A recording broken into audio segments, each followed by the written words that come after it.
అయితున్నావు. ఏ దైవం పంపిందో సామి సామి చల్లని బతుకుల్లా నీ హామీ. కన్నీళ్లతో తడిసిన ఈ భూమి భూమి చిరునవ్వై పొంగెను ఈ దారి.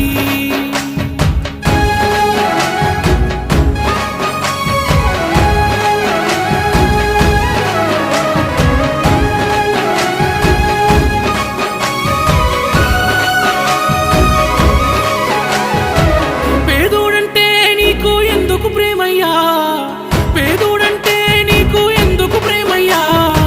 చూడగనే సుట్టమై మట్టి చేతులు ముట్టినవా, మా కన్నుల నీళ్లను చూస్తే కల్లాడిల్లేవా.